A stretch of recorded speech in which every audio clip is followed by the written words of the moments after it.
Tourism Committee.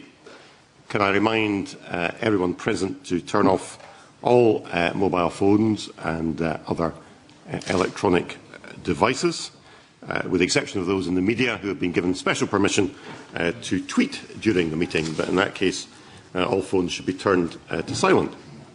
Now, we do have, for some reason, an unusually large number of guests with us this morning, so I just want to make a few procedural announcements, if I may.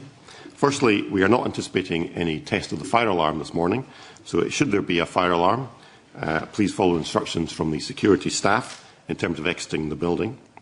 Can I just remind all those in the public gallery, and you're extremely welcome, thank you for coming and joining us. If only all our committee meetings attracted such levels of public interest, I think members would appreciate that. But can I remind you all to be courteous and respectful. This is not a public meeting, so I do not expect to hear anything from the gallery, and any clapping or cheering, or indeed booing for that matter, will not be tolerated. There should be no filming or photography by any people other than authorised members of the media who have sought prior permission. Now, we're expecting the session this morning to last probably for around 90 minutes.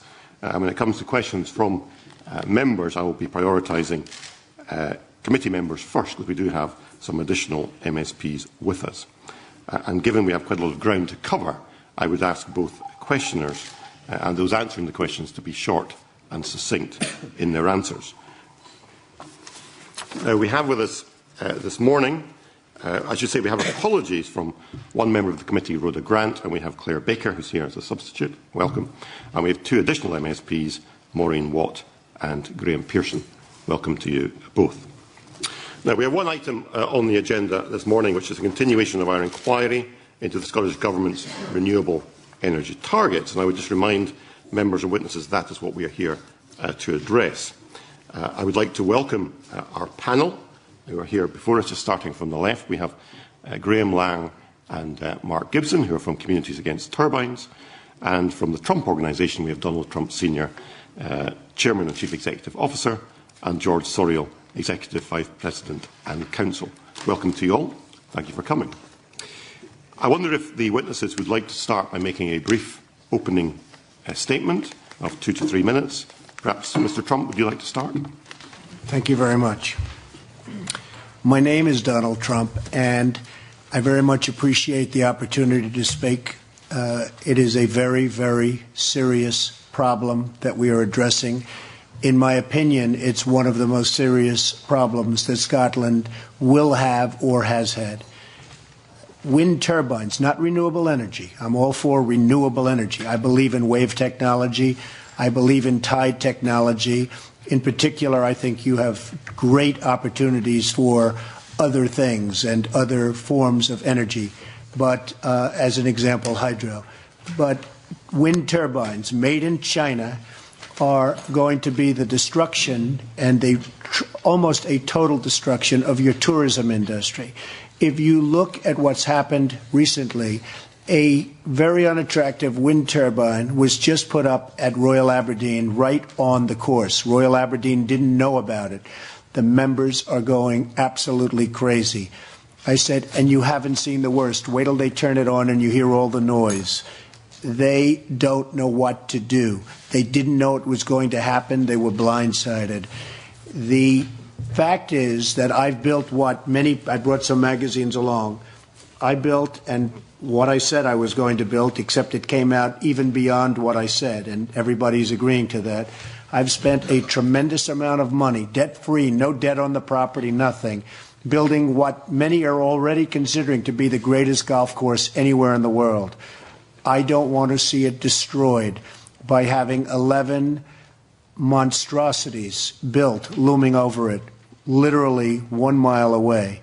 It's actually land-based. It's not sea-based, because when you're talking about 1 mile, you're really talking about land-based.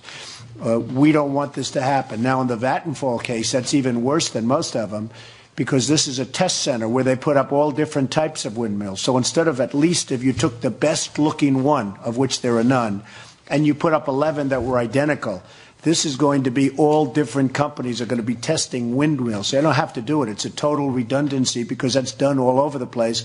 And by the way, many countries have decided They don't want wind because it doesn't work without massive subsidies. It kills massive amounts of birds and wildlife, and there are lots of other reasons. So it's a very inefficient form of energy. It's an energy that when you need it most, you don't get it because the wind isn't blowing when you need it most.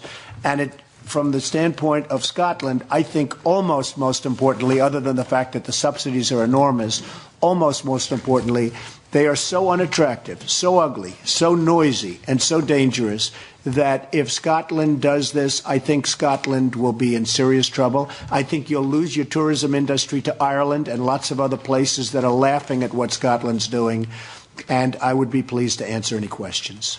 Okay, thank you, Mr. Trump. I would just remind you, Mr. Trump, and the members here, there's not an inquiry into a particular planning application for any single development. We require to address the broader issues, and I'm sure that will come out in the questioning. Communities Against Turbines, would somebody like to say something? Mr. Lang. Yes. Good morning, convener, members. My name is Graham Lang, and I'm a committee member of Communities Against Turbines Scotland. CATS does what it says on the label. We are the national voice of all those groups campaigning against the flood of wind farm and smaller turbine projects that are damaging the landscape and the visual and residential amenity of people living near to them. We provide a service to communities. By residential amenity, I of course mean noise. My group joined CATS because it represents on a national level what my and other groups have been doing for years and takes protest to a higher level, which is why I am sitting here today. My experience as an active participant in the wind farm debate is extensive. I am chair of 2 campaign organisations and mentor others. I am a member of 2 wind farm community benefit forums. I am also trustee of the Association for the Protection of Rural Scotland, Scotland's oldest environmental charity. My interest in renewables has taken me to every all-energy exhibition and conference in Aberdeen since 2006. And over that time, most of the Renewable UK, formerly British Wind Energy Association, exhibitions and conferences. It's quite interesting this year at the All Energy Show, out of 75 hours of conference time, only 3 is devoted to onshore wind. I take an interest in planning policy and when looking at applications examine the conflict between an applicant's subjective assessment of policy and what I consider to be a more honest and objective approach. From personal experience, I'm very aware of the stress communities are under from the moment they become aware of a proposal through an applicant's public exhibition and sometimes much earlier. From then on, they live with uncertainty of when the application will be made and what the eventual outcome will be. The process takes years before there is consent of refusal, and refusal does not mean the end of it. For many poor people, lives are on hold. When I came to the parliamentary debate on the 1st December, every member's desk had a leaflet from Scottish Renewables on it. I have a copy here giving their version of the facts. They say wind works. It does about a quarter of the time. They say wind is not expensive. It is at least twice as expensive as the wholesale price of the electricity produced. They say wind cuts CO2 emissions, possibly, but not by a headline-grabbing amount, and boy, is it expensive. They say wind farms do not harm tourism or property prices. It will do, and it does. They say people support Scotland's wind energy. Many people say to me they like wind turbines, but they follow it with the caveat, but we wouldn't like to live next to one. They say wind is a major contributor to the economy. How much are we paying to subsidise each job? They say environmental impacts of onshore wind are limited and managed. That's what the developers say. The residual impacts on landscape and amenity are adverse and unacceptable. They say wind farms are not noisy. If that is the case, why are people weeping in their beds at night, unable to sleep and swallowing sleeping pills and antidepressants by the handful and reporting a huge variety of illnesses? These people are treated as collateral damage or cannon fodder. They just happen to be in the way. Tough. We get the same sound bites from other pro-wind organisations and they just do not stand up to sensible scrutiny. Thank you. Thank you, Mr. Lang. Thank you both for your opening remarks. I think it's fair to say to Communities Against... Sorry, Mr. Gibson, did you want to say something briefly? Thank you very much. I'll be brief. Thank you very much for giving me this opportunity as well to appear before you. My name is Mark Gibson. By way of background, my degree is in zoology from Aberdeen University. I'm a chartered surveyor of some 30 years standing. I'm very strongly involved in our local community. I'm on the local school board. I'm a trustee of the new United Nations Biosphere. 12.5 years ago, I came to Craigengillan, a historic but sadly neglected estate in East Ayrshire. Since then, we've worked very hard to restore it and bring it back to life. Our village, and this is the important thing, our village is a former coal mining community of some 3,000 souls. And since the closure of the deep pits a generation ago, it has suffered terrible levels of unemployment and social deprivation. It was an excluded community. We have, all of us, and I do mean all of us, this is Burns country, we've worked together to build a new future, one based on nature and cultural tourism and outdoor activities. We've received great support from our local council and also from this government, notably in connection with the greatest current project, the creation of the Scottish Dark Sky Observatory, which promises to be a wonderful asset, not just for the coal mining areas of the Doon Valley, but for the whole of Scotland. We support the work of CATS, and I'm here to illustrate by giving a first-hand account of the sustained and almost intolerable pressure from wind farm developers on our community over the last 8 years. It's a case of a hard-hit but united community coming together and working together to create a new future, in the course of which we've received recognition by winning a number of national awards. This future, though, is incompatible with schemes to encircle our hills and our valley with a ring of steel. Being part of a community so spirited, generous and united in the face of enormous pressure has been a moving and a humbling experience, more so than I can properly express in words. We are not a wind resource.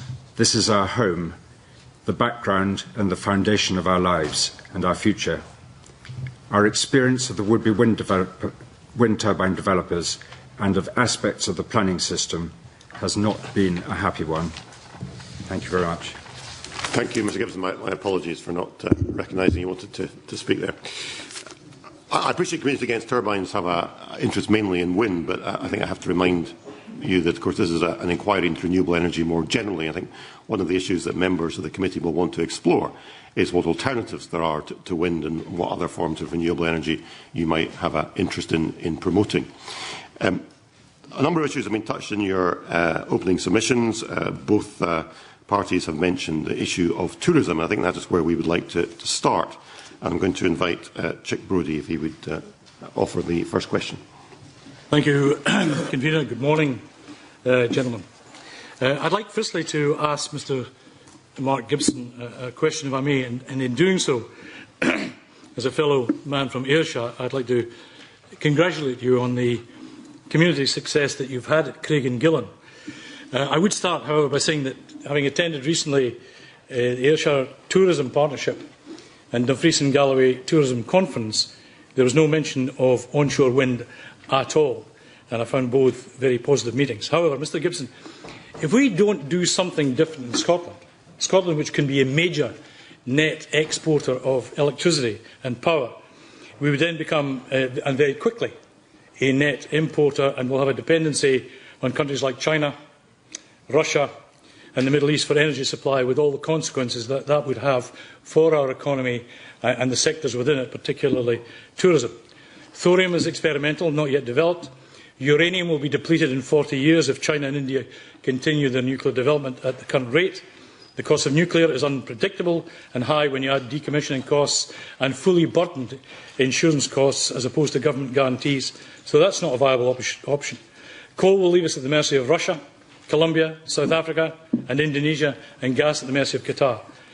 To this committee in 2008, Mr Gibson, you had indicated a combination of wind, although not onshore wind, hydro, biomass, tidal, wave and clean coal combined with strong energy measures are what we need to secure Scotland's energy security and economy in the long term.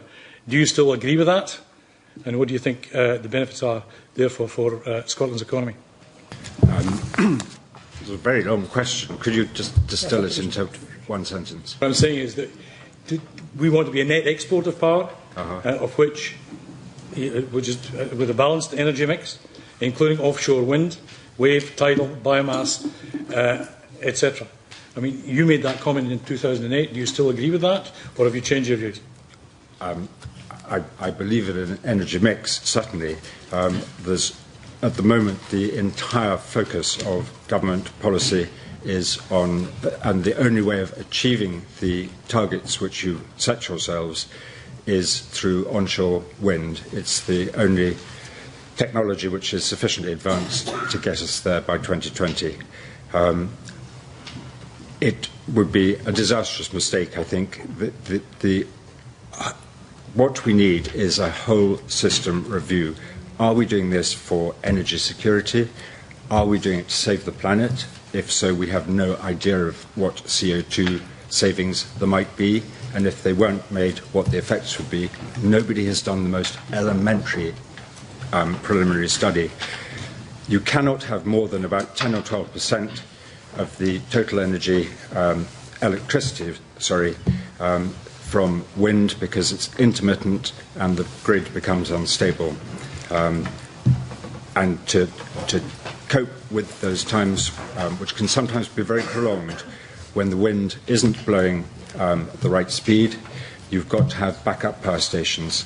Those backup power stations are therefore working intermittently. They decelerate when the wind happens to blow. They accelerate when the wind stops. It means they're working totally inefficiently, just like a car engine. And there comes a point at about 30% contribution from wind when the CO2 generation and greenhouse gas generation is greater than if there had been no wind farms at all. So it doesn't work for energy security and it doesn't work for the environment. Okay, thank you. I wonder if I may move to Mr. SORIAL and Mr. Trump. Good morning. Welcome. Gentlemen, against the backdrop of a 9% increase in tourism visits to Scotland last year, new Visit Scotland research, which shows 80% of UK respondents state their decision to holiday in Scotland would not be affected by the presence of onshore or offshore wind. 70% of Scots support wind as part of our energy mix. Whiteley Wind Farm, the largest in Europe, has had 210,000 visitors since it opened in 2009. You mentioned birds, Mr. Trump. The RSPB say their members are genuinely supporters of wind farms, having announced plans, indeed, they themselves have announced plans for a wind turbine at their headquarters in Bedfordshire. And indeed, they've been citing growth in numbers of skylarks, etc. We've had similar comments from other organisations like WWF Scotland, etc. Another confusion in the backdrop is your letter, Mr. Trump, to Mr. Losheth of 14th of December supporting wind farms. And then the confusion of Mr. SORIAL saying you'd had scores of letters supporting your organisation, and you yourself saying you'd had thousands of letters. So that's kind of confusing. You mentioned Ireland. Ireland has plans to meet 40% of its power needs from renewables in 2020, with the vast bulk coming from offshore wind. Against these backdrops and any others, I wonder if you can confirm to us the detailed analysis explaining who produced it, when they produced it, and will you share it with the committee, this analysis that supports the many assertions that you've made against wind? Let me just state that the letter said appropriately located wind. It didn't say wind, it said appropriately located wind, drawn by our lawyer. And if somebody wants to go through and subsidize a wind farm in an appropriate location, which in my opinion has to be in an industrial location, if you have an industrial location and if you want to support it for the rest of your lives, if you want the UK to support it, because frankly that's who is subsidizing support, that's fine with me. But I don't think you should ruin your countryside. I don't think you should ruin the looks and the great beauty of Scotland, which is one of its great assets, if not its single greatest asset, with this. In fact, I noticed coming in, they go, come home to Aberdeen. They have a big campaign, and they have pictures of magnificent fields and magnificent cathedrals and all of this. And I said to all of the people that were following me at the airport, where are the windmills? I don't see any windmills. They have fields. They have cathedrals. They have everything. They must have 15 different pictures of beautiful sites, not one windmill. I said, where are the windmills? It's false advertising. And I can tell you this. I am an expert at tourism, as you know, and I gave a list of the awards. I've won many, many awards. In fact, I just built a hotel in Chicago that Travel and Leisure said the best hotel in North America. I've won many, many awards over the last short period of time, let alone long period of time. My clubs are rated among the best in the world. I have 5-star, 5-diamond, in some cases 6-star clubs, and it's the only one in the category. I am an expert on tourism. If you dot your landscape with these horrible, horrible structures, you will do tremendous damage. My question is, where is the clinical evidence? Not an opinion, an empirical assessment. Where is your clinical evidence? Who has produced it? Will you share it with the committee? Well, first of all, I am the evidence. I think I'm more of an expert. You know what? I think I'm a lot more of an expert than the people that you'd like me to hire who are doing it to make a paycheck. But I am an expert in tourism. Well, I am considered a world-class expert in tourism. So when you say, where is the expert and where is the evidence, I'm the evidence. Right. But would anyone honestly believe that an industrial power plant is going to become a tourist attraction? I mean, that assertion is absolutely absurd. Would you suggest we put a hotel in front of St. Fergus? I mean, that's essentially what you're saying. Right. Let me just test that. Because I think this has probably got more to do with property values, having looked at your accounts through the year-end December 2010, although I don't necessarily personally subscribe to it, but I think property values have a lot to do with it. But let's test the golf tourism thing. In the past week, I've talked to 6 major Open Championship club secretaries, 3 on the east coast of Scotland. Some are concerned about wind power, but we'll work through the planning process if it should affect them. However, I did talk to the Secretary of Royal St George's at Sandwich, Kent, which has a 100-turbine farm 7 miles away, I admit, further away than... Can we just have one witness, please? One advisor? One advisor? It's quite all right for notes to be passed from the room. So, having talked to Royal St George's, when you talk about industrial power, they used to have a coal-fired power station right next to it. They knocked that down, built a wind turbine. That's now been knocked down because they're building an energy green park, which will include turbines. The view is it will not affect the golf there at all. So how do you arrive at your decision? I know you're the expert, Mr Trump, but where is the evidence that supports the statement you've just made? I say they're wrong, and we'll see what happens. All you have to do is take a little walk over to Royal Aberdeen and see how that course has been decimated. It's not going to hold any more championships. It can't hold any more championships. It's on the open rota. Wait till you see Royal Aberdeen. You go over and take a look at what happened to Royal Aberdeen in the last 48 hours, and I think even you, who obviously is biased, but I think even you will say that that course is decimated. There won't be tournaments there. There won't be championships there. One of the great jewels of Scotland has been devastated. And I know this. The people at Turnberry are fighting like mad not to have the windmills built. They are fighting like mad. Oh, funny, I talked to him. Mr. Bowes, you've had the chance to ask your questions. I'm going to bring in Mr. Lang, who wants to respond to this, and I've got other members who want to ask questions. Yes, there were two points. A little reference to tourism. Mr. Leckie of the Scottish Tourism Alliance has said we need empirical evidence. Visit Scotland hastily published wind farm consumer research, which appeared yesterday like a rabbit out the hat, is certainly not empirical evidence. The Moffat report is out of date. There could be a real chance to do something thoughtful on this, and it should be perhaps commissioned by an independent source, not the government. Mr. Brodie also mentioned alternatives, and of course a sustainable energy hierarchy is the best framework for tackling that. Demand reduction, of course, using less energy in the first place. Energy efficiency and conservation, using energy more efficiently, particularly through insulation and efficient appliances. And I could go on and on. There's many, many different ways of tackling the thing. He also mentioned thorium nuclear, and that is a very viable possibility if the government should be looking at. Come on later in the session to talk about alternatives. I think I'd rather just address just followed up on the mention that's of fair enough. thorium. I want to address specifically tourism issues at the start, and we've got another member, Mr McKenzie, wants to come in on this point. Yes, thank you, Convener. Good morning, Mr Trump. I'm interested in your views on tourism, but part of the area I represent include the Orkney Islands. And I don't know if you've had the pleasure of visiting the Orkneys, but I'm sure you would agree with me that that's a wonderful part of Scotland.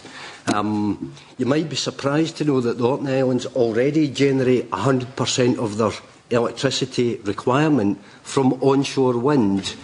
And yet, if you did have the opportunity of visiting, I'm sure you would agree with me that the landscape is not overburdened by wind turbines. And very interestingly, Orkney's tourism grows and has grown for a number of years well beyond the Scottish average. It's a very important industry there. They do it very, very well. I would suggest that you go and visit Orkney, because there are various types of tourism. And I wonder just how you explain those two phenomena that are able to seemingly coexist. Onshore wind generation to the level of Orkney already meeting the government targets, and increasing and improving tourism. Well, from what I understand, you have a very tiny population, and in a certain case where you have a tiny population, a couple of windmills can do something and it can take care of that. But appropriately located industrial turbines, as I've said, are okay. The problem is they can't. You lose money. You lose a tremendous amount of money. And frankly, without the UK subsidy, and this is what's happening all over, without a UK subsidy, and I made the statement to the paper, Scotland, if you pursue this goal of these monsters all over Scotland, Scotland will go broke. As sure as you're sitting there, Scotland will go broke. They're being subsidized massively right now by the UK. And without that subsidy, and if the UK decides, excuse me, can I finish? If the UK decides that they're not going to further subsidize all of these windmills, Scotland will go broke. I'm sorry, but I don't think you quite answered my question.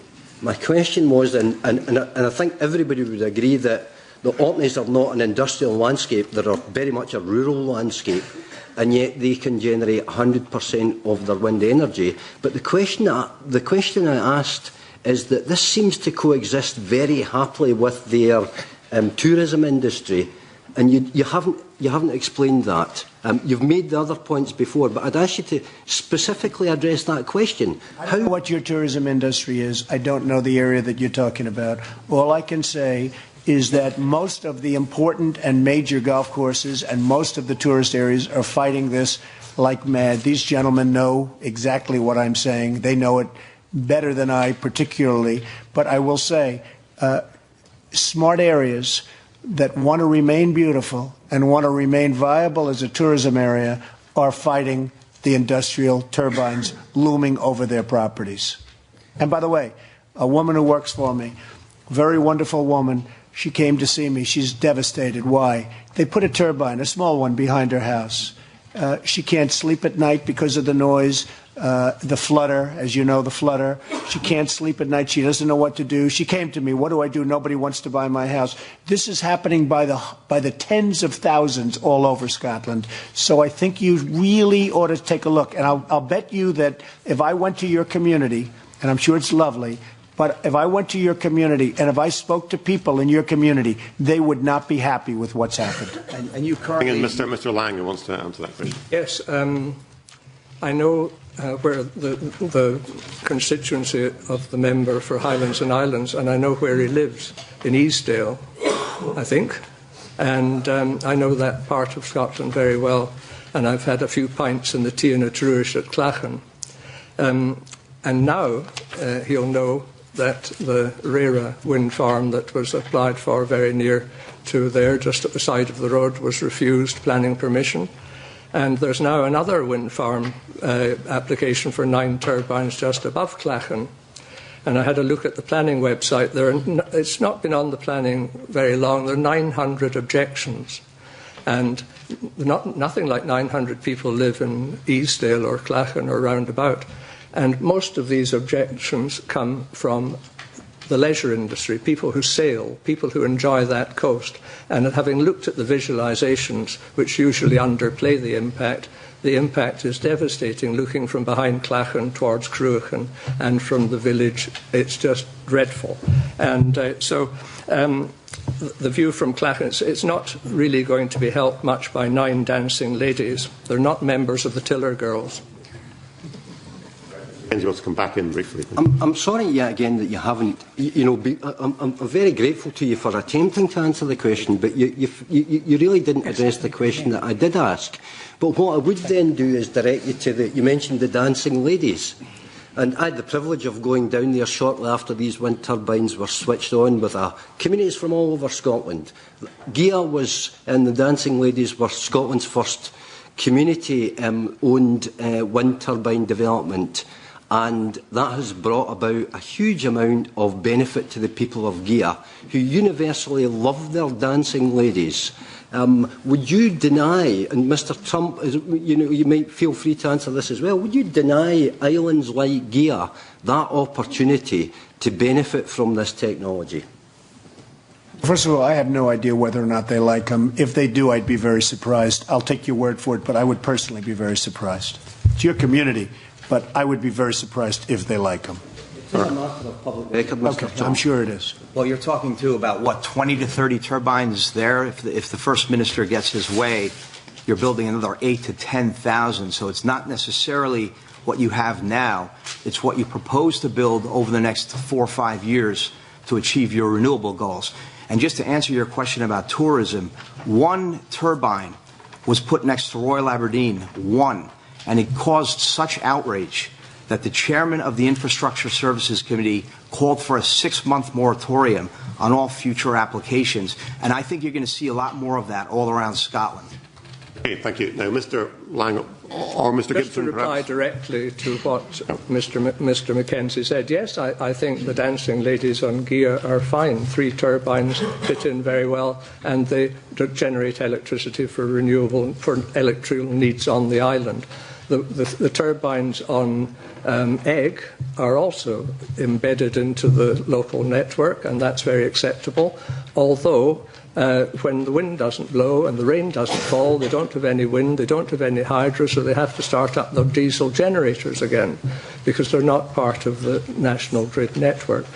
I think that some turbines on Lewis is absolutely acceptable, and some turbines on Shetland is absolutely acceptable, but not on the scale that's proposed. If they were embedded into the local network to provide electricity and benefits for the local communities, and they're pretty big in Lewis and in Shetland, I would quite support that. Mr. Kennedy, I'd like to move on to other members coming in. Patrick Harvie, I think you had a question on tourism. Just very briefly, thank you, Convener. Good morning, gentlemen. Just to follow up this issue about coexistence of the tourism industry and renewables, and to follow up on Chick Bury's point. Chick mentioned Royal St George's Golf Club, which has, George Sorial, I think, used the term industrial power station. Let me show you a picture of the defunct coal power plant, plus 1 older turbine, very clearly visible from one of the holes. Now, with this view, this golf course somehow miraculously managed to attract a succession of international events. Can I put it to you that perhaps most people just don't look at it if they don't like the look of it on the horizon? If they don't like the look, they go to a different country or a different place. But this is a golf there's certainly nothing very attractive about But this is a golf that. course which attracted a succession, including, I think it's had 14 in total, Open Championships, including one last year. Certainly not an asset, what you just showed me there. That I can tell you. And that's been there for a long time, right? That's Indeed. not something that was recently erected. what you're talking about just off of our coastline, for example, is also 650 feet, 65-story structures, a mile and a half off the coast. Again, do you believe that your eye's not going to be drawn to that? I believe that this was compatible with a course which attracted a succession of international events over many years. Yeah. Secondly, they don't have moving blades which attract your eye to. Okay. Well, the turbine. Okay, I think you made your point, Mr. Harvie. Okay, Mr. Gibson, briefly, please. Right, I agree that an up-to-date, proper independent survey is needed. It's come out very clearly in various comments this morning. We don't have enough actual written evidence. We have the evidence of Mr. Trump, and the evidence of an operator, in a way, is the best because they know their market. But we do need evidence for occasions such as this. My own experience is that there's been a shift. At the beginning, 4, 5, 6, 7 years ago, a lot of people were prepared to consider the effect on the landscape of wind turbines because they believed, one, that it was good for the energy security of the country, but more important, they believed it was important in the battle against climate change and for the environment. Since then, and at an increasing rate, hardly a fortnight goes by without one professional engineering body, financial body or another coming up and saying this policy will not work. If people think they've got to put up with that for something which just enriches foreign companies but doesn't help the environment, that affects very much their attitude to wind farms, and that's why I think an up-to-date survey is needed. Right, thank you. I'd like to move on to a different subject, if I may. Mr. Trump, I was reading the submission you made to the inquiry where you detail your concerns about the proposed offshore wind development in Aberdeenshire. And you make a number of comments in this I'd like to draw to your attention. You say the Scottish Government has an obligation to honour its contracts, and you go on to say Scotland, at the very highest ministerial level, encouraged me with overwhelming promises, public statements and various offers to support. Can I ask you, what were these promises that were made to you? When were they made and who made them? When I first came to Scotland, my mother, by the way, was born on the Isle of Lewis, so I know something about it. But when I first came to Scotland, I had an option to buy this piece of land. I was going to buy this piece of land, and I heard there was going to be a big wind farm built off the almost 2,000 acres of land that we're talking about. And I said, that's okay, but I'm not going to build there. I spoke to Jack McConnell at the time, who was your first minister, and there were people talking about putting, believe it or not, the dunes that I so cherish and we now call the Great Dunes of Scotland, that have gotten all of these awards and are getting all of these great awards. And we've been very, very careful environmentally. We've done a very environmentally sensitive job. But we were going to go, and we said, that's okay if you want to build it, because we're not going to build here. We're going to go to another place. We just won't buy this land. We'll go someplace else. And we actually had a great piece of land in Ireland. And it wasn't my first choice, but it was a great piece of land.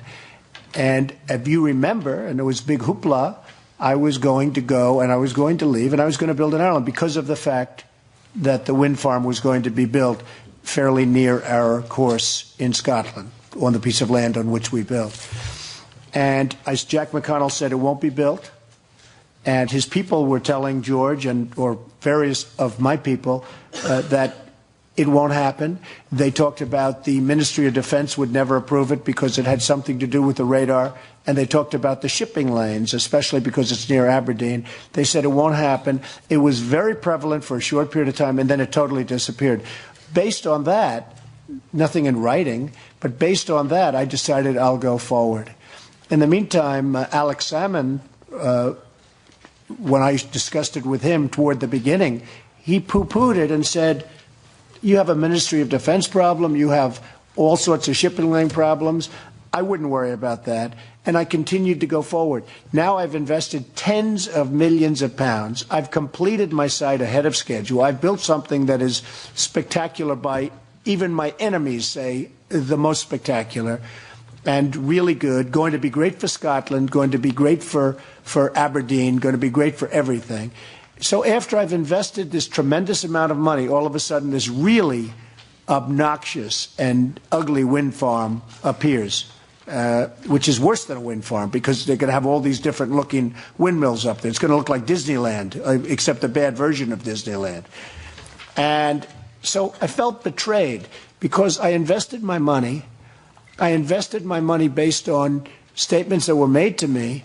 And then I get a letter from Alex Salmond just a short time ago, April 12th.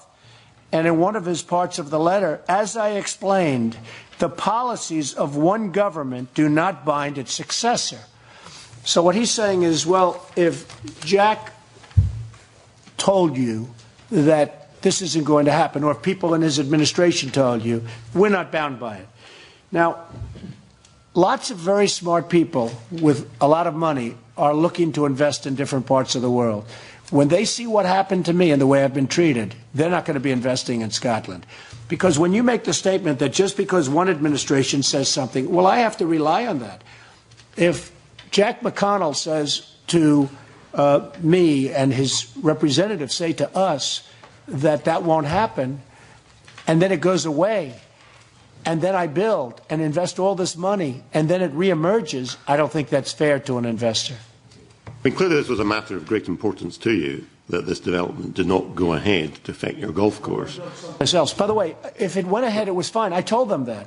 I was going to build in Ireland, and all of a sudden it disappeared. The question, Mr. Trump, is if it was so important to you, why did you not seek something more than just a verbal assurance? Well, I didn't think it was necessary because they talked about Ministry of Defense, and which, by the way, is totally opposed to the Vattenfall wind farm, as you know, the Ministry of Defense. And they also talked about the shipping lanes. And that's always been a big problem. And the Ministry of Defense has recently come out totally against the Vattenfall wind farm. So I feel very good about that. But I was told that a while ago. So I didn't feel it was necessary. And Alex Salmond mentioned that the same way. I didn't feel it was necessary. When they say Ministry of Defense is against it, what do I need? So what they did is they lured me in, I spent this money, and now I might regret it. And I think other people that want to invest in Scotland are watching me and they're watching what happened, and I think they're going to say, I'm not going to invest in Scotland. It has been suggested, Mr. Trump, that when you proposed this development back in 2006, 2007, we were in a different economic time. A development which at that time might have appeared to be economically viable might look different today, given the economic recession we've seen, and that really you've changed your mind about this development and all you're looking for is an excuse to withdraw, and this is just a face-saving exercise. How would you respond to that? Well, even Alex Salmond was quoted today as that they're satisfied with what Mr. Trump did. He's in, I think the Times today quoted, that he's satisfied with what we've done. Look, I've invested tens of millions of pounds with no debt. I have no debt on the site. You can check. No mortgage, no financing, no nothing. I've invested, unlike most other projects that are going down the tubes, they're going bust. I've invested tens of millions of pounds into my close to 2,000-acre site on the North Sea. I've created something that's magnificent. I've created what some people and myself are considering the best golf course anywhere in the world. That's what I said I was going to do because we had the painting, we had the canvas to do it. I am looking forward to proceeding with the job. And I want to build a hotel. I want to build further. I don't want to stop. We're a very rich organization. We're a very substantial organization. This is a very small job for me. This is not a big job. It's an important job. My mother was born in Scotland, and it's an important job for me, but it's not a big job for me. You know that as soon as this horrendous idea of these 11 all different colors, different styles, different looks, windmills are terminated. 1 mile. Oh, one other thing. Now it's 1 mile away. When I first got involved, they were 10 miles away. Then they were 3 miles away. Now it's 1 mile away. And as this gentleman told me a little while ago, 1 mile isn't even really a sea wind. It's really on the coast. It's really on land. Because 1 mile, this is the equivalent of a 70-story building, 11 of them, and each one different. So there's not a man or woman sitting on this council that if they were in my position, they got lured in to make an investment. I made an investment because of the beauty of the site and the beauty of the views and all of those things. And then after I've spent my money, they come and they announce this atrocious plan. And I just have to tell you one other thing. Wind is not a good form of energy, and it doesn't work without subsidy. So I think this is just an observation that I make as a businessman that's done well. I think you have to be very careful, because if the UK ever takes away your subsidy, you have got some major problems on your hand. Thank you, Mr. Trump. I've got other members who want to come in on this line of question. Just one final question, which I think is only fair to put to you, and that is, as I'm sure you're aware, both Jack McConnell, now Lord McConnell, and the current First Minister, Mr Salmond, deny that they ever gave you these assurances. Well, I've heard that, and I know Mr. Salmond's denying other things today on the front page not related to this particular But why should we believe you and not believe them? So, you know, I mean, well, because, hey, he is denying other things today. He's denying everything. Obviously, they even said that I wanted windmills. You know, they came out, somebody came out and said, who would want them? I never wanted them. I was always opposed to them. Now, they asked me if I'd write a letter in appropriate locations. Yeah, if they want to put them in industrial areas, that's fine. I think they're bad only because you're going to lose money. I believe in hydro. I think hydro for Scotland is great. I think you should expand your hydro energy. I think wave technology, great. I think you should expand. That's what you should be doing. But I think you're going to destroy your coastline. You're going to destroy. Jack McConnell told me that. Alex Salmond told me. He scoffed at the idea. At a dinner we had in New York. We were in New York at a dinner. By the way, Mr. SORIAL was there. I was there. We had a dinner. We talked for hours. We were at a dinner. We talked about windmills. Who would believe we didn't talk about windmills? When I originally bought the site, when I heard that windmills were going to be there, I would have built in Ireland. Very simple. Okay, thank you. Thank you. Patrick Harvie. Thank you, Convener. Mr Trump, you say you were given these assurances. The former and current First Ministers say that that wasn't the case. This committee can't really resolve that. It's one person's word against another. But let's just, I'd like to probe, not, you know, we know you don't like the project, the wind project. We know that. But what you've said to us today, I'd like to probe a little bit further. You said you had the option to buy the land. You heard there would be the development, and I think the phrase you used was, we said we just won't buy this land and it won't be built. And then you were given the assurances about the European Offshore Wind Deployment Centre. Disappeared, amazingly, because they wanted my money. They wanted me to invest in Scotland, which is the right thing. Can I just finish? And then, after you were given that assurance, you bought the land. Yes. Well, the Registers of Scotland document shows that you had date of entry on the land in January, I believe, 2006. In February 2006, you were seeking advice from Scottish Development International about the wind farm, which you described as a deal killer, by which time you had already acquired the bulk of the land for £4.5 million. And later on that month as well, I think on the 21st of February 2006, SDI, following discussions with yourselves, sent an email saying that our client, whose name must remain confidential about this stage, is about to conclude within the next few days a deal on a tourism leisure resort of international standing.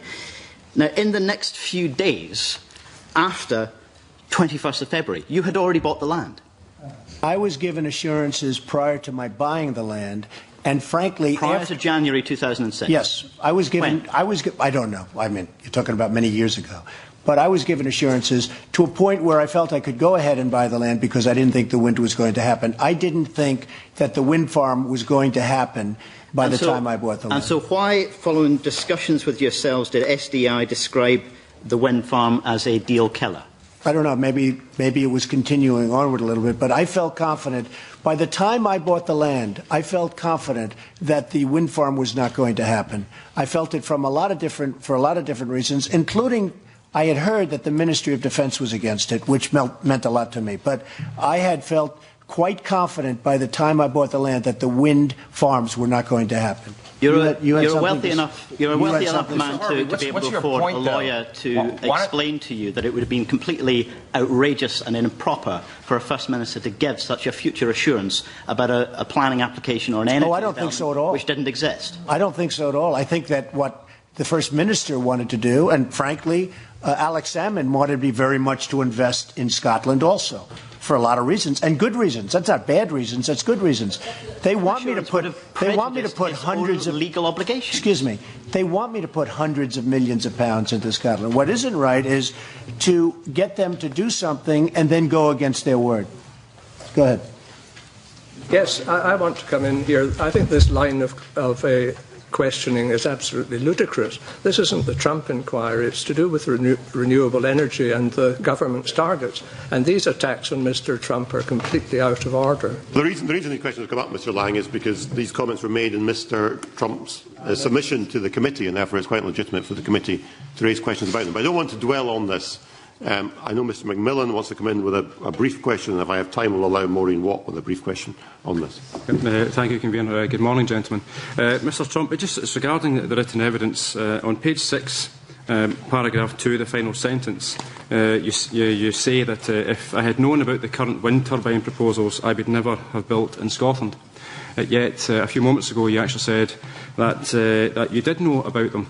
I knew about them, but I didn't think they were going to happen, because I was led to believe they wouldn't happen. So you knew about them, but in your written statement you actually said that if you had have known, so that implies... Well, no, if I had known that they were going to build them.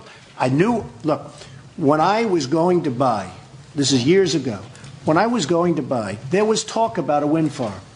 I said, that's okay, build it, but I'm not buying. By the time I bought, I felt secure, and then I felt secure for a period of time. Then all of a sudden, after the money was invested, in other words, they got me to come in, I invested my money, I built something magnificent beyond what I said I was going to do. It opens on July 10th, and I did something beyond, I had to bring that up, but it is, and it could open now, we're actually ahead of schedule. And what happened is, after I invested tremendous amounts of money in this and completed it, then all of a sudden this starts to come. So I think it's now it started to come before I completed it, but it really emerged after I started investing a tremendous amount of money. And now we're stuck with this terrible Vattenfall project. And I think it's terrible. I think it's a terrible way to treat a person investing tens of millions of pounds in Scotland. So just to clarify then, what you've said this morning is factually accurate, but what you've put in your written statement is not totally accurate. Well, I think they sort of mesh, don't they? I mean, no, you're splitting hairs. Our opposition to wind power is well documented and well known. If you just do any quick research, you're going to find articles identical to the ones being written today from early 2006. So Mr. Trump has made his point that had we known the proposals would go forward, we would never have done this project. So you're splitting hairs. Your point doesn't make any sense. And Mr. Harvie, your reference to that email, why don't you ask SDI that question? They wrote the email. The email wasn't to us. It was from SDI to the Scottish government. It's not reasonable for you to ask us to speculate on what they meant by that. That is absolutely ridiculous. Very briefly. Well, I think it's fair to have a very brief response to that. Very briefly, the point that I was making was that following discussions with yourselves, with the Trump organisation, SDI were very clearly under the impression that the deal was about to be completed any few days. It is hearsay. Sorry, we'd let Ms Harvie please ask his question. That the SDI were clearly under the impression, following discussions with yourselves, that the deal would be completed in a few days, and that was written on the 21st of February. It's hearsay. Were we copied on that email? It was an email from SDI to the Scottish government. How would you even bring it up? It has no bearing on this hearing. It's ridiculous. Okay. Well, I think Maureen Watt wanted to ask a question. Please, very briefly, if you would, Maureen. Yes, thank you very much, Convener. And I've the first appearance at this committee, so I have no declaration to make in terms of interests. Mr Trump, I was from 2006 to last election a regional member for the North East, and I followed both projects, been to all the consultations for both projects, and I have the timelines here for both projects. And the wind farm project has been on the go since 2002. In 2005-06, there were 20 public consultations in towns along the coast of Aberdeen and Aberdeenshire. You purchased the property in March 2006. And from 2006 to 2009, the wind farm project was developing, and it got European backing, became the European Offshore Wind Deployment Centre. All along, you've known that both projects were continuing, and you had a chance to pull out, but you didn't. No, I don't think that's correct. I don't think that's correct at all. The Vattenfall project, I believe, came in much later than that. And certainly we didn't know about it. I didn't know about it. It's just like Royal Aberdeen didn't know about it. They didn't know that a windmill was going to be built right next to their course until it was built. I certainly didn't know that. And your First Minister consistently led us to believe that because of issues with shipping lanes going into the harbour and MOD radar issues, that the proposal would never go forward. I think any reasonable person, when getting assurances from the head of a government based on those grounds, could certainly rely on them. And that is exactly what happened here. All those projects were being worked out locally. Mrs. Watt, I think we've had to address that issue. It's an important issue to address, but we do now need to move on to broader issues of policy, and I'm going to invite John Park. Thank you, Convener, and good morning, panel. I'd like to take us into an area that we've just touched on a little bit, and it is about the alternatives to us meeting the targets that the government have set. In every session that we've had so far, when people come and give evidence, and this morning, we've never heard anyone make any complaint about the renewable targets that the Scottish Government have set and the rationale behind them.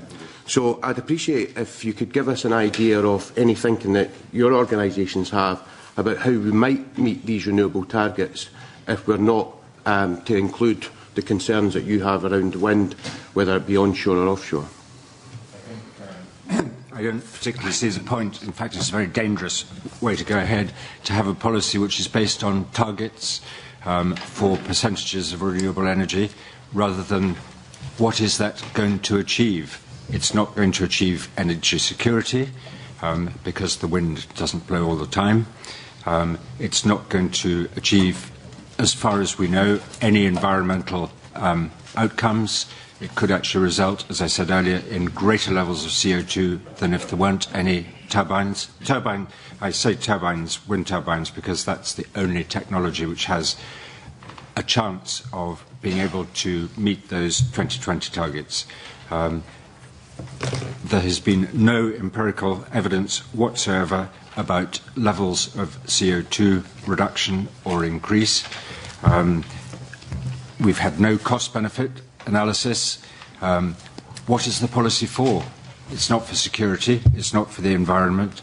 I'll tell you one shocking story of a recent application we had. We have 3 sites of special scientific interest next to us. Every winter, between 47 and 50 pairs of whooper swans nest there. During the daytime, they migrate between the loch and a smaller loch in the centre of a wind farm application site. I asked the developer if he was aware of the whooper swans. He said, "Oh yeah, no problem, we're going to drain the loch on our land." That is the typical attitude. Bats get sucked into the low-pressure vacuum. They can't escape. Their lungs literally implode. And for what? For nothing. SNH have no evidence. They say they support government policy. I have written correspondence with them saying that they have no evidence that it does anything worthwhile, nor have they sought any evidence. The same comes from Historic Scotland. It's a policy for policy's sake with no clear outcomes at all and no evidence. I might add, though, that from a practical standpoint, I think your CO2 targets are absolutely ridiculous. China is decimating the atmosphere. They're decimating what's going on up in the air. and your targets are, you are less than 1%, if that. And yet China, where you buy your unattractive industrial wind turbines, is decimating the atmosphere, absolutely decimating. And here you are, destroying the financial well-being of Scotland, destroying it in order to meet phony and totally random CO2 targets. And you have a company that's making your turbines. And by the way, China, they love making turbines for Scotland and getting Scotland to pay them a lot of money. But China is decimating the atmosphere and doing so much damage to the atmosphere that there's nothing you can do at all to bring it back by your so-called wind initiative. Now, renewable, again, fine. Wind, fine, if it's in the right location, if it's properly located. But for you to be setting targets when China and certain other countries are decimating the atmosphere, I think it's very foolhardy. US. Excuse me? Like the US. Sorry, Mr. Brody. Please, no. Perhaps like the U.S., yes. Yeah. Hey, perhaps like the U.S. Wind has failed all over the United States as well. It's failed everywhere. By the way, I have to say this. You're 20 years behind the times because other countries are giving up industrial turbines. They're going to other forms of energy. They are giving them up. And you have wind farms all over the world that are being abandoned. And as soon as the government stops subsidizing them, the wind farm doesn't work because they're very, very poor. People aren't doing them. So you're really 20 years behind the time. Okay, can I just remind members, please, to speak through the chair? John Park. I don't know if Mr Lang wanted to come there and say anything. I think you started to talk about some of the alternatives in one of your earlier questions, so maybe you could elaborate on that. Just to correct one thing, wind is not an alternative. It's an additional source of energy, an additional source of electricity, so that's something that has to be understood. It's not an alternative, and that is, as you all know, why it's intermittent and it requires backup. When turbines are generating, the backup is ticking over, and when the turbines are not working, which is at least 70% of the time, nuclear, gas and coal provides our electricity. I did mention a sustainable energy hierarchy, which is demand reduction, energy efficiency, renewable microenergy, combined heat and power, heat pumps, solar, wind, both heat and electricity, small-scale renewables, community renewables, with income reinvested locally for projects up the hierarchy for both heat and electricity. The important point is that most effort and funding should go into the higher levels of the hierarchy, where they will be most effective at reducing emissions and fuel poverty. I did mention thorium, and as I said, we were being left behind by the USA, China, India and Australia, who all have research programs.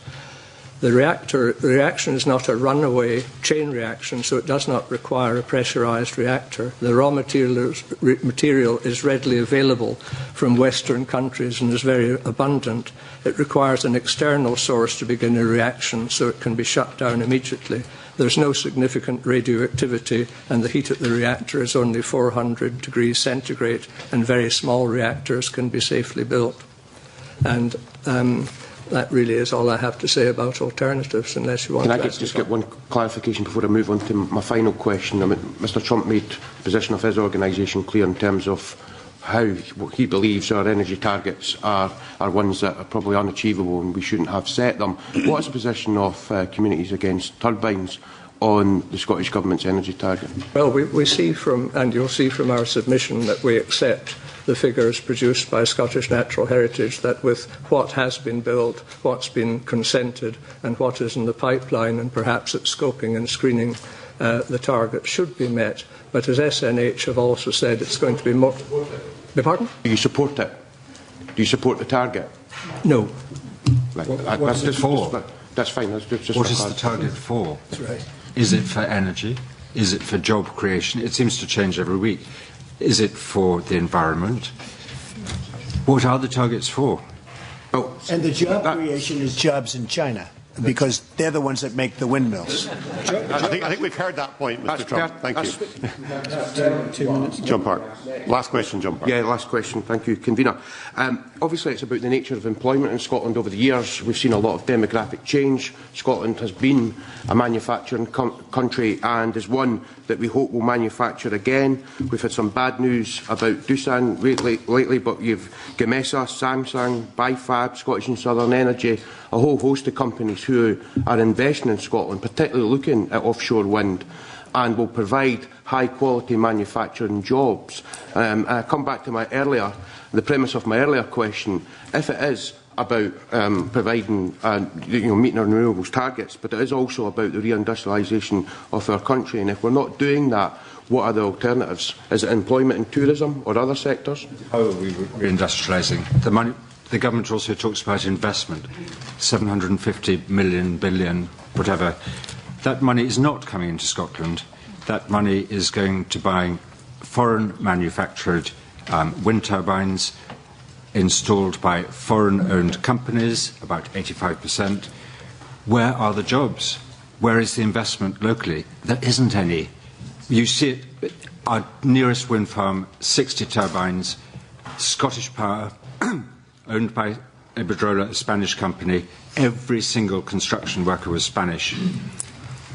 We've seen at the public inquiry the developer was claiming ever more jobs every single day, up to 120 by the end, long-term jobs. We were taken to a site during the inquiry report. The reporter asked the operator, Scottish Power, how many jobs on this 60 turbine site? 3. He said, are they all employed here? Oh no, they spread their time between 4 different wind farms, so there was less than 1 job. Job creation is a cruel bribe to people desperate for jobs, and it's a false one. What are the targets for? They're not for employment, they're not for the environment, they're not for energy security. What are they there for? Mr. Lang. The answer to that is to export electricity, in theory. And of course, that's a pretty impossible card to call at this stage, because we don't know where the market will be, and if it will be. How do we know that the English are going to queue up to buy our renewable electricity when they probably have some of their own? They have an agreement with Ireland to import all their renewable wind from offshore off the west coast of Ireland if it's ever built. And basically, the theory of being able, if you haven't got a market, you can't export something. So what's the point in making a product if you aren't absolutely certain you can export it? Angus MacDonald. Okay, thank you, Convener. Good morning, panel. First of all, before I actually get into my question, could I perhaps correct yourself, Mr. Trump? A couple of minutes ago you said that we were perhaps 20 years behind with regard to wind energy. Now, I would draw to your attention our Nordic cousins, particularly in Norway, who have plans to significantly increase the number of onshore wind turbines throughout the country. So if we are 20 years behind, then so is Norway. Well, that's not what I'm hearing about Norway, by the way. And if you look at Germany, if you look at Spain, and if you look at other countries, they are abandoning wind. And the reason is because they can't afford to subsidize it. Spain has obviously got economic problems. What they've done is they've announced they cannot subsidize any longer, and because of that, the wind farms are being closed up. So you have to be very careful. I will say this. I just returned from the country of Georgia, and it is considered one of the great achievements over the last 10 or 15 years. People are going there. Leaders of other countries are going to see what the president of Georgia and his people have done. It's amazing. I asked him about wind. He didn't even want to talk about it. He thought it was ridiculous. But what he has done is gone almost 100% hydro. And hydro is fabulous. It's fabulous energy. It's not intermittent. You can turn it off anytime you want. And I think, just as a recommendation to this committee, I think you should seriously study hydro. You have tremendous water resources. I think you should seriously study hydro. He gave me the Award of Excellence, the Medal of Excellence, which is the highest honor because of things I've done. And I will tell you, and it was a great honor for me. But We had a long discussion about this, and in his opinion, hydro, they are almost 100% hydro. They are efficient and self-sufficient, and it's something I really believe that the committee should look at. And you don't ruin the environment, and it's a great form of energy. Okay? Thank you. Thank you. Well, yeah, certainly take on board your comments with regard to hydro, but I don't think Scotland needs any lessons on hydro. In fact, we were certainly ahead of the game. You need more hydro. Well, you need more hydro. You don't need lessons on it, you're right, but you need more hydro. We need a mix, yes. Absolutely. No, you don't need a mix. You need more hydro. So, you may be aware, and John Park, my colleague, has also mentioned the significant investment by Gamesa and Bifab, to name just two manufacturers. Indeed, Bifab have made a significant investment in the Arnish fabrication yard on your beloved Isle of Lewis. Point of order. I think Gamesa haven't made. They've declared an intention. Okay, well, it's not quite the same thing. Well, it's perhaps not here yet. The Korean company was going to invest also. They pulled out. Yeah, well, I'm trying to concentrate on your beloved island of Lewis, given your mother hails from that island. Bifab have announced a significant investment in the Arnish fabrication yard there, bringing jobs to an island desperately in need of work. And perhaps at this point I should declare that I hail from the Isle of Lewis. I come from the other side of Stornoway, from your people, about 5 miles, 5 miles from the village of that your mother was born in. So at least we have one thing in common. So I was curious to see your comments made this week since you arrived in Scotland, where you've continually rubbished polls which show the majority of Scots are in favour of wind farms. However, a recent poll by YouGov showed that almost 3/4 of Scots support wind power as part of our energy mix. And we've just been handed a poll this morning that shows that 93% of Scots polled are either more supportive or their views are unchanged by your comments on wind power.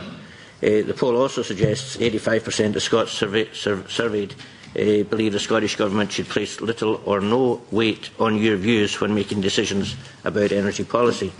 I'd be interested to hear what your view on that poll is. I can tell you it's all the way the poll is worded. I mean, I saw a poll today that said 53% of the people wanted it, but it was worded, would you like to have efficient, wonderful windmills built? The answer is yes. Depends on how the poll is worded. I could take a poll. Nobody knows more about polls than me. I can take a poll, and I can ask, in fact, if you want a poll, I had 93% approval for my project when people were fighting me. I had a 93% approval poll. So I understand polls. The one poll that I saw is, would you agree that very efficient windmills, blah, blah, blah, should be built? Now, a lot of those polls don't use the wind energy. They use the word renewables. They use the word renewable. And renewables is a very nice word.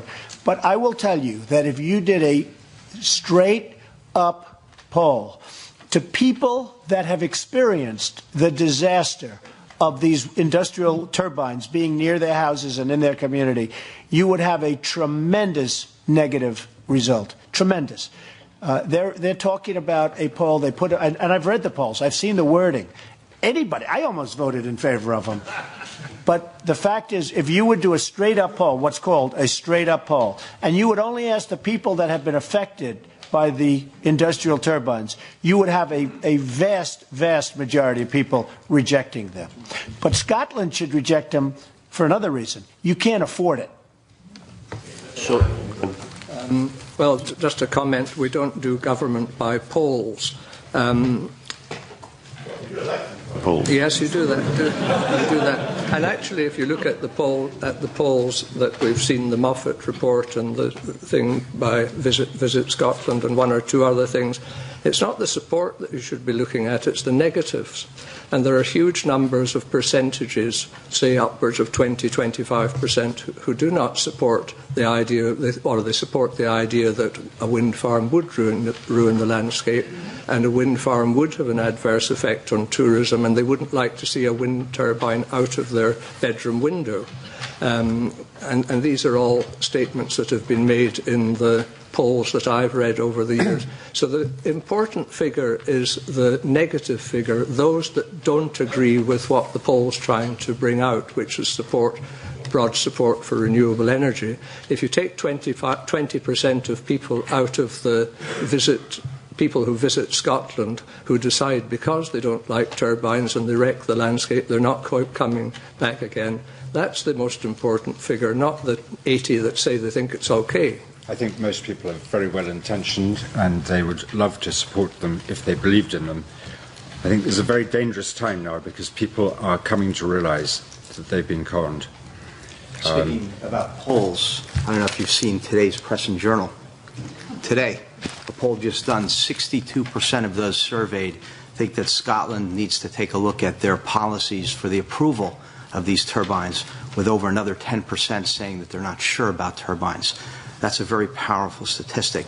And also just on the Lewis thing, because I couldn't resist it, my mother's from Bragger, and I spent many summer holidays up there, so I love Scotland.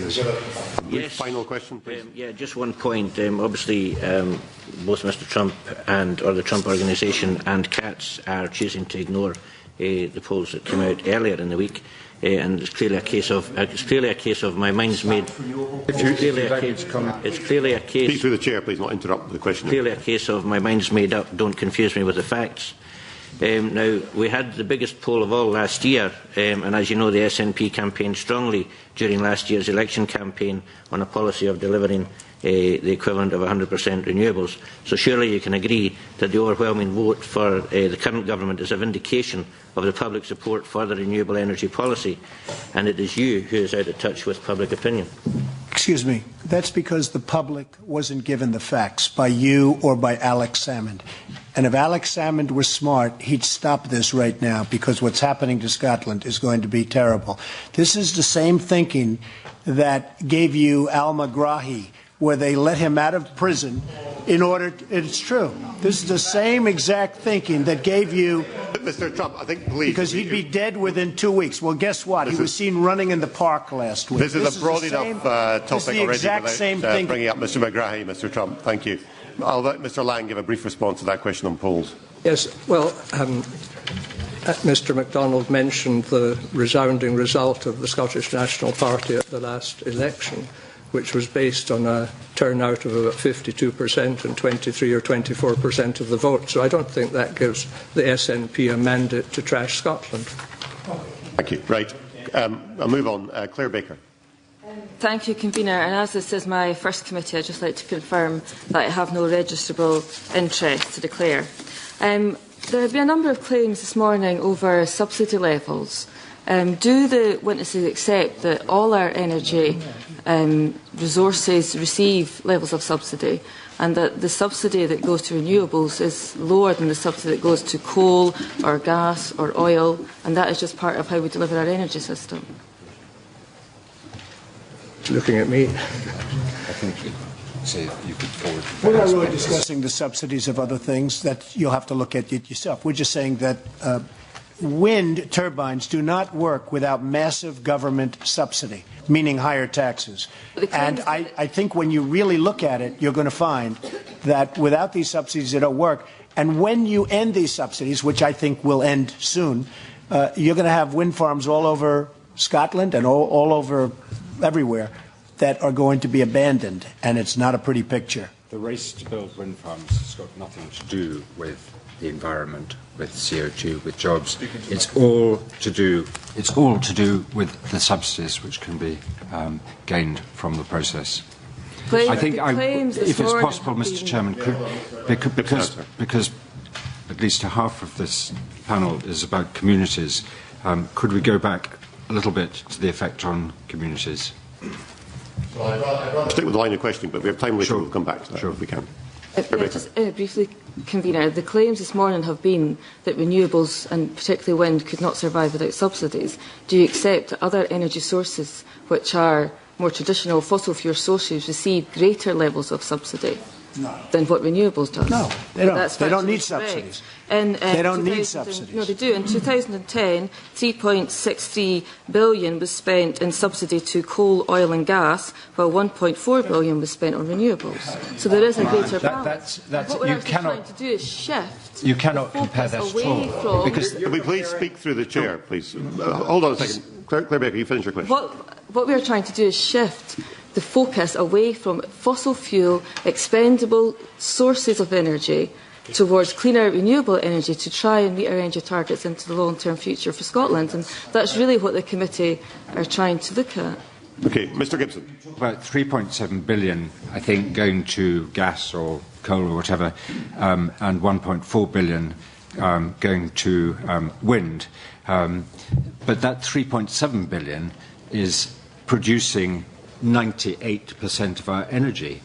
The 1.4 billion is contributing a minute amount. So in terms of value for money, wind subsidy is grotesquely expensive.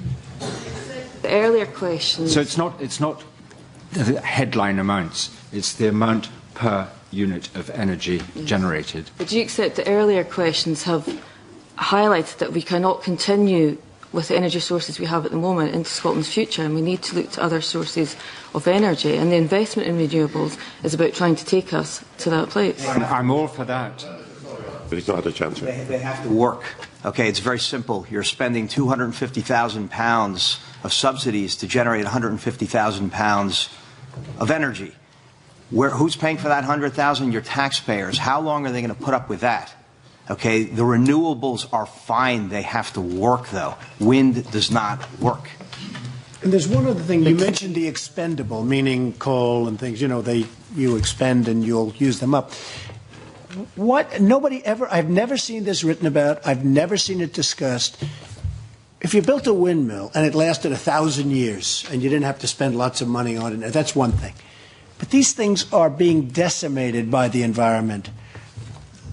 The salt water, the wind, the rain, all of the problems. In fact, today there's a big story that the foundations and the footings in the windmills in the ocean are not holding up. I'm sure the insurance companies are going to be happy to hear this. But you have to rebuild these plants every 4 or 5 years. Who's going to do that? You're going to have to put up new windmills every 4 or 5 years or 10 years. They don't last. They're machines. They don't last. So when you say we're spending billions of dollars, you know how many windmills I'm hearing they want to put in Scotland? 9,000. 9,000 and more. That's a low number. So who's going to, in 5 years, when Alex Salmond's gone and when other people are gone and maybe you're gone, who's going to rebuild these things and put brand new ones up when these are decimated by conditions? Because they're machines. They have to be replaced. So, okay, now we're talking about this massive amount of money. But what happens in 5 years when you have to put a new one up? Who's going to pay for it? But all energy, I never heard that. All energy sectors face exactly the same challenges. Thank you. I think we'll move on. John Wilson. Thank you, Convener. Can I welcome the panel this morning and follow on from Claire Baker's line of questioning?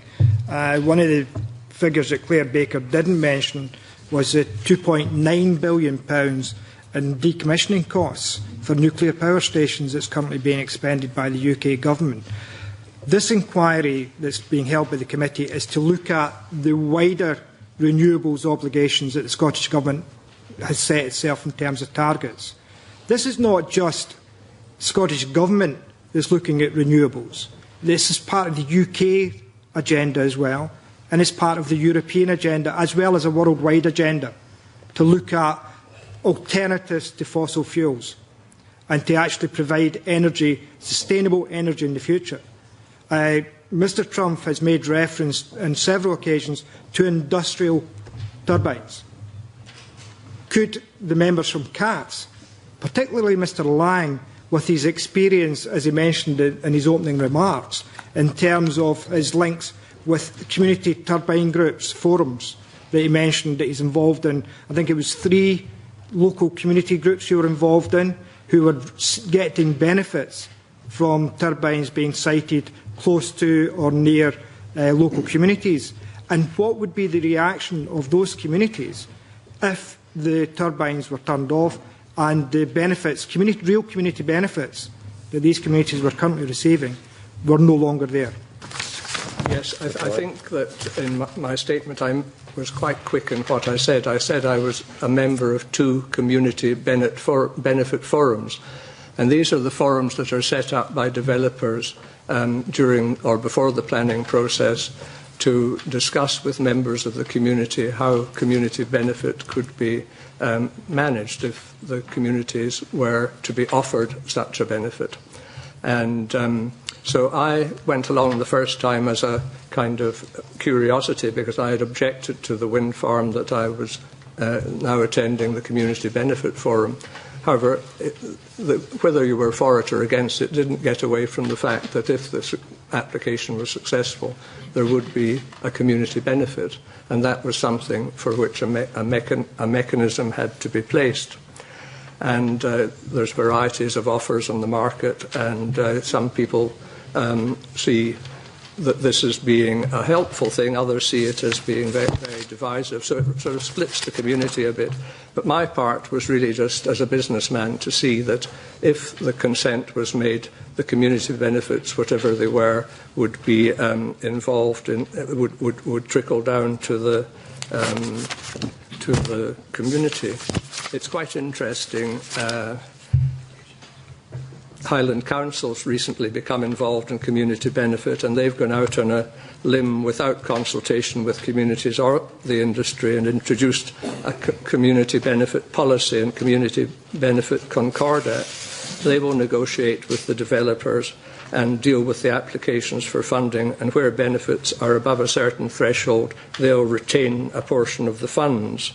They say that the concordat has been agreed entirely without prejudice to the execution and implementation of the Council's powers, duties and obligations as a local planning authority. In Cat's opinion, there will be a substantial conflict of interest between determining wind farm developments and dealing with community benefit. I would expect I see that, yeah. I would expect Mr. Norman, in fact, who gave you evidence earlier, head of planning, and I note from his letter, or from the letter that Scottish Renewables have done to Highland Council, that they're very critical of their model.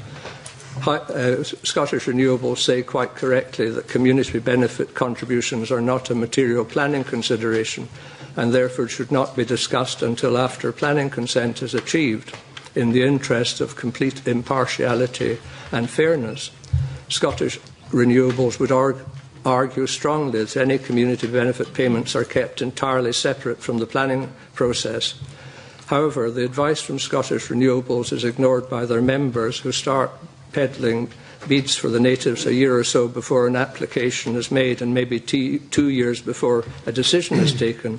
This, of course, means that those keen for the benefit with a wish list of projects to get on with could wait at a bare minimum 4 years to see some of the benefit.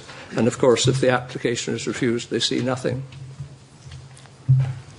Can I just come up with one point on that, Mr. Chairman, Mr. Convener? Community funds are a ridiculous diversion. It's actually the community's money in the first place. For every £100 of subsidy which every household in the country pays towards renewable subsidies, for every £100, less than £1 comes back in the form of a community fund, and we're expected to be grateful or to think it's wonderful. One thing I'd like to move on to, though, is to be a bit more positive. The procedure so far has been a little adversarial. It shouldn't be. We should all be working for the best of Scotland, for the best of the environment, and for the best of everybody who lives here. So I think we should be combining, we should be sharing information to guide us forward, not attacking each other. And there are two things, I think. One is that the rationale behind the targets isn't clear.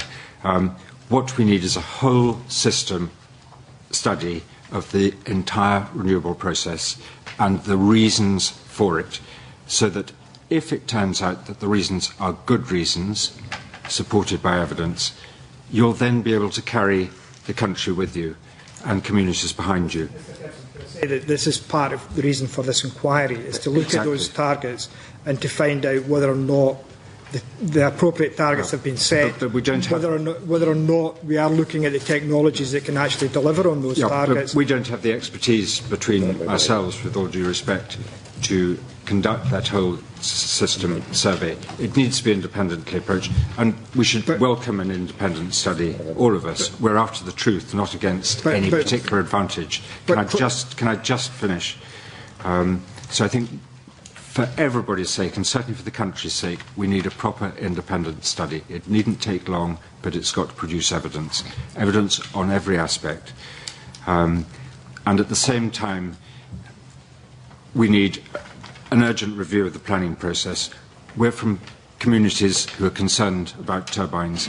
The reason is that communities read every day about the doubts from different professional organisations about any justification for the policies.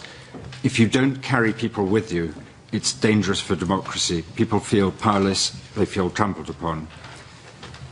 I would just like to finish with one thing, and then you will hear no more from me. And I feel really strongly about the views of communities and the whole legitimate object of government is to do for a community of people whatever they need to have done, but can't do it all.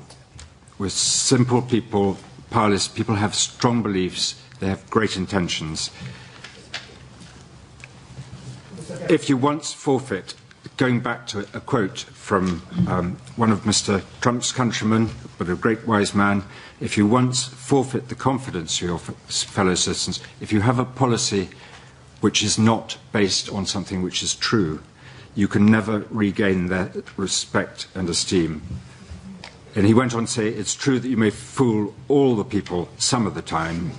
You can even fool some of the people all of the time, but you cannot fool all of the people all of the time. And that's the dangerous position we're in. Mr. Gibson, I'll refer you to the opinion poll that we've received today. It's been circulated. As the First Minister Please don't interrupt the question.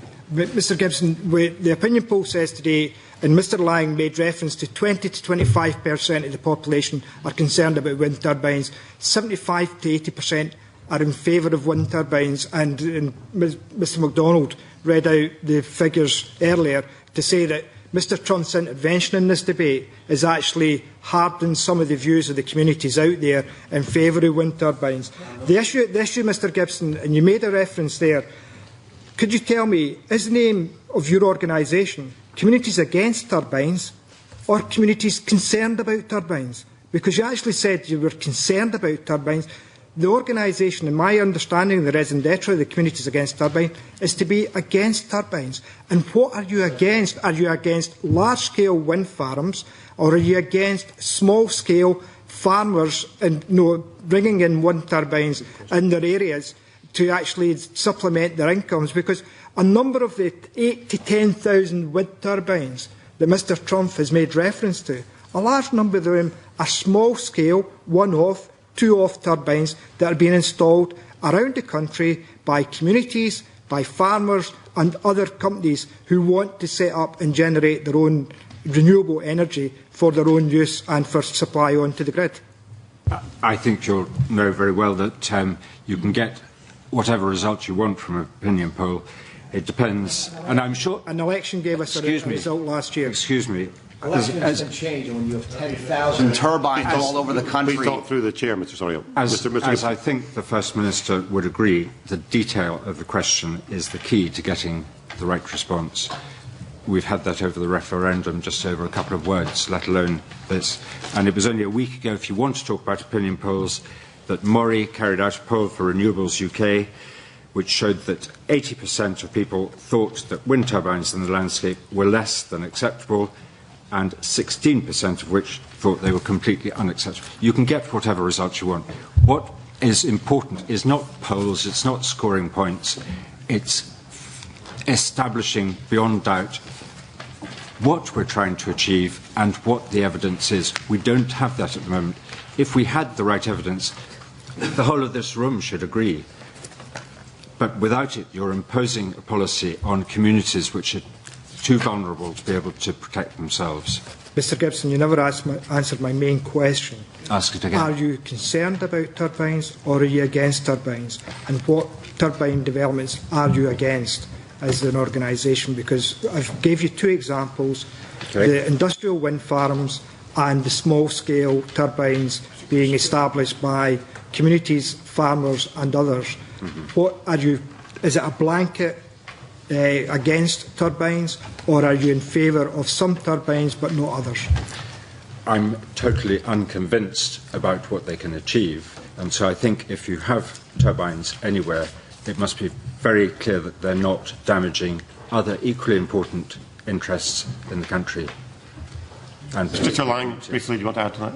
I just wanted to draw the members' attention to the First Minister's own constituency up in Bachen, which is almost ground to a standstill because of the number of applications, mostly, I would say, from small farmers, but for big turbines. And the same thing could apply in Mr Brodie's patch down in Galloway and South Ayrshire, absolutely inundated with applications for them. Obviously, the money is very attractive, the amount of funding they can get from a feed-in tariff. So it's really a wholesale proliferation of turbines of all scales. The thing is out of order. It's just a runaway train, and policy is not working. Okay, thank you. Now, we are already over time. I have 4 members who have allocations of time left and who want to ask questions. What I intend to do is take all 4 questions together, and then if the panel could answer them collectively, that would be very helpful. I'm going to start with Stuart McMillan. Thank you. Sure. Earlier on in this inquiry, this committee received evidence from John Robertson, the Managing Director of Burnt Island Fabrication, where he said, "We have a tremendous opportunity to create an industry. There is good technology and expertise out there and companies that can deliver." Now, already Scotland employs some 11,000 people within the renewables sector, and forecasts some £30 billion worth of future investment.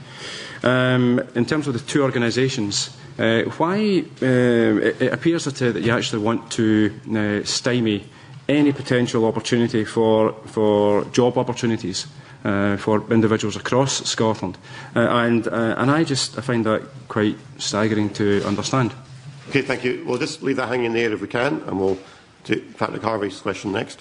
Thank you, Convener. Very little has been said about climate change today. This is a question that I want to direct principally at Communities Against Turbines, because we know very clearly Mr Trump's view. He's written recently, global warming has been proven to be a canard. So we understand his view. He disagrees with every single member of this Parliament in voting for a radical action of programme on reducing emissions.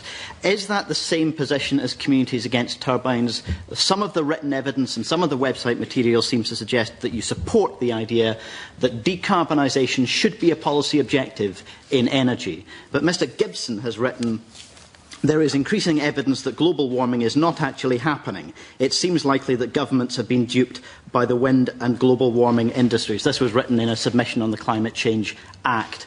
Can I ask Mr Gibson, does he stand by those words, and does Communities Against Turbines agree with Mr Trump in denying all mainstream science on climate change, and if so, what is his scientific qualification for doing so? Okay, thank you. Just leave that one hanging in the air. Mike McKenzie. Thank you, Convener. I'm beginning to get the idea that the panel don't like wind energy, but Mr Trump may not know that prior to being elected, I was a builder and developer for many years on a much, much, much smaller scale than you. However, and I'm going to be absolutely straight with you, I've spoken to dozens of people over the last few weeks since you got involved publicly in this debate. One thing you may not know about the Scottish people, whilst we love to do business with you, we welcome your investment, we do not like being told what to do. We don't feel that gives you a licence. And I'm concerned that perhaps your efforts, public efforts, are very counterproductive. And what I would suggest, you've mentioned already that your mother comes from the island of Lewis. I'm sure you're as shocked as I am to know that fuel poverty on the island of Lewis is running at 50%. Part of the government's energy policy is to reduce fuel consumption, energy consumption, by 12%. And one way we can do that is to insulate homes. Now, I've heard it reported in the press that you intend to donate £10 million to the campaign against wind. I would suggest to you that it would be a much more effective intervention, if you care to make it, and if you do, would be to donate all or some of that money to tackling fuel poverty, perhaps on the island of Lewis, and I would be very happy to work with you on that point. Okay, thank you. And the very last, final, brief question, please, from Graham Pearson. I'll take the lead in terms of being brief. First, a couple of declarations. I, to my knowledge, have no family on the Isle of Lewis. I feel I'm probably the only person in Scotland in that position. Secondly, I should admit for my sins that I chaired the inaugural meeting of Communities Against Turbines last year. As the member for the South of Scotland on list, I was aware of the pressure in the communities there in relation to this issue. And the question is for Mr Lang, Mr Gibson, one or either. Could you give us some insight over these past 4 or 5 years of developing and articulating their position? Do they feel that the government has in place the mechanisms to hear the issues that they raise and to deal with the facts that cause them concern? And can they also reflect for us the range of communities they represent, the membership? Thank you very much. Right, there's quite a lot there to try and address. I suggest we just work our way along the panel. Maybe start with you, Mr Lang. We can pick up the points that are relevant. I think, briefly, please. I think I will be as quick as I can. I think Mr Harvie mentioned climate change, and I've read a tremendous amount about it on both sides. I've been to see films, Mr Gore's film, many other publications, and I'm completely puzzled. I really don't know whether climate change is happening or not. James Lovelock, who has just who wrote the Gaia theory, has just said that he doesn't think it's that bad. So I think that the jury's out on that. I think somebody asked me or asked why we don't like wind turbines, and I would like to just tell you a little bit of one of the reasons is about noise, and this is a subject that should be at the forefront of every member's mind when they consider the effect that these turbines have on people. And I quote from the British Medical Journal of 12th March and acknowledge the authors Chris Hanning and Professor Alan Evans. And we have submitted 4 testimonies from people who are the victims of noise nuisance from wind farms. Shortly before wind farms began to be erected close to housing, complaints emerged of adverse effects on health. Sleep disturbance was the main complaint. Such reports were dismissed as being subjective and anecdotal, but experts contend that the quality, consistency and ubiquity of the complaints constitute epidemiological evidence of a strong link between wind turbine noise, ill health and disruption of sleep.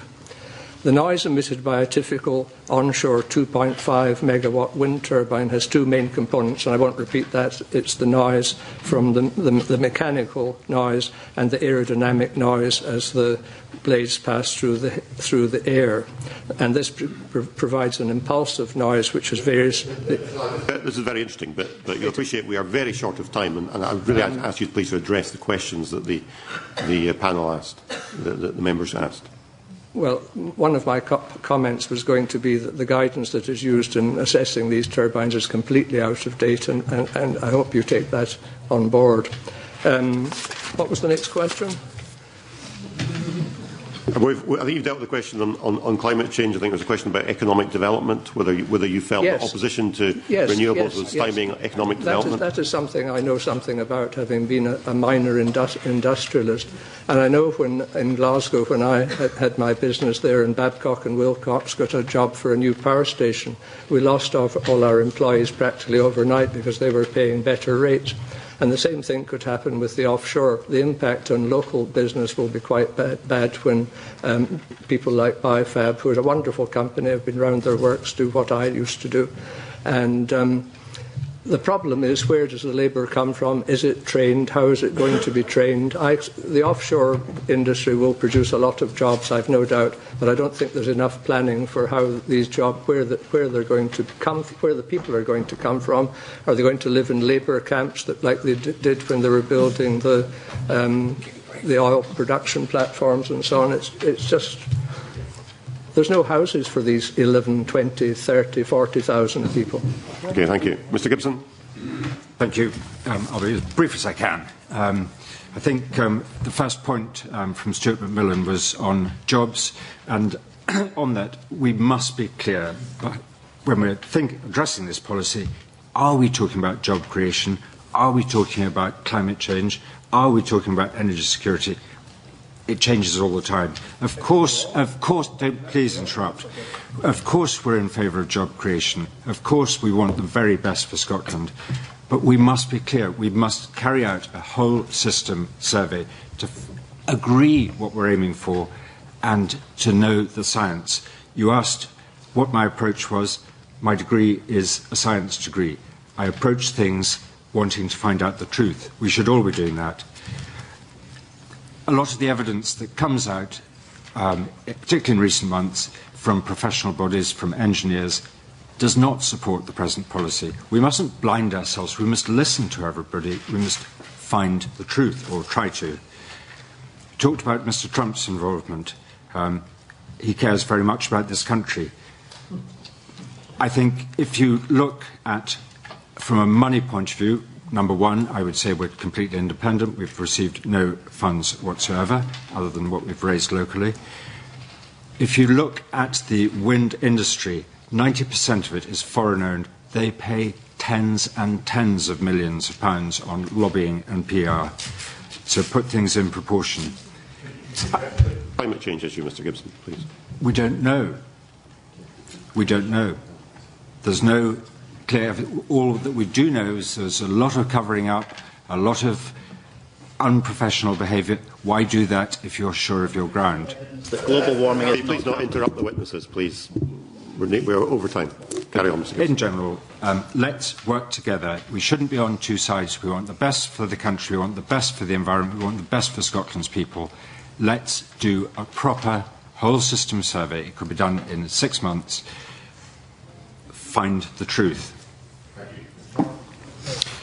Well, first of all, I believe that climate change is not man-made, and I have the view that many people do. If you look at global cooling and global warming, in the 1920s they had many, many magazine covers on the big problem of the day, and that was called global cooling.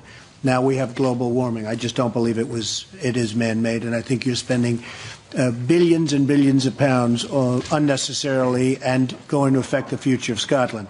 As far as jobs are concerned, jobs are created for your industrial turbines. I don't use the word renewables because I feel strongly that certain renewables are very good, as I told you. But on the industrial turbines, jobs are being created in other countries, and very few jobs are being created here. But any jobs that are being created here are more than offset by what you're going to lose in your most important industry, which is tourism. You're going to lose tremendous numbers of jobs in tourism.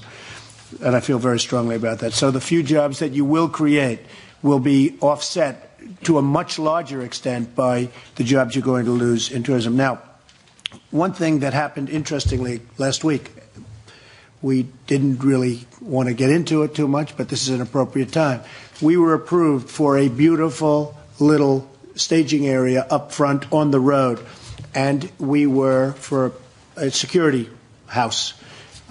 Beautiful, elegant, we got nice compliments. Everything was approved except for one thing: flagpoles, which are 1/10 the size of the windmills. And the reason the flagpoles weren't approved was it said, quote, I'm quoting, unacceptable impact on the visual amenity of the area. And they're 1/10 the size of these massive, ugly wind turbines. Now, with that all being said, we have a tremendous investment in this development. I would love to proceed with this development. I can't proceed if the hotel is going to be looking into industrial turbines, and nobody here would if you were in my position. But if the Vattenfall job is terminated, I will immediately proceed with the hotel, and I'm looking forward to doing it. And I have to tell you, my project is a much bigger project. You know, we're talking about £750 million when it's finished. My project is a much bigger project than Vattenfall, which I heard was £60 million. Then I see 200. I see all different numbers. I don't think they know what it is, if they even want to build it. But I see 60 and I see 200. But my project is 750 potentially million pounds. I will start on the hotel immediately if I hear that that horrendously located wind farm will not be built. Mr. Sawyer, do you want to add something? Just because you were democratically elected doesn't mean you have a right to unilaterally and just carte blanche impose all your policies on your people. People all over Scotland are screaming in opposition to these wind powers. So you can't use the excuse that we've been elected and we have a right to go forward. Thank you, Mr. Sawyer. Can I say we have, because of time, to draw matters to a close there. There's no points of order in this committee. Well, point of order, Mr. Harvie. Standing orders do allow points of order. In a previous session in this inquiry, convener, you'd indicated that the similar questions to those you put to the environment organisations about their funding could be put to others. I appreciate that we're tight for time and that there's no time left to explore that, but we do have an organisation in front of us which has said in national press that they intend to use a large foreign donation to influence the outcome of local elections. I wanted the opportunity to explore the ethics of that.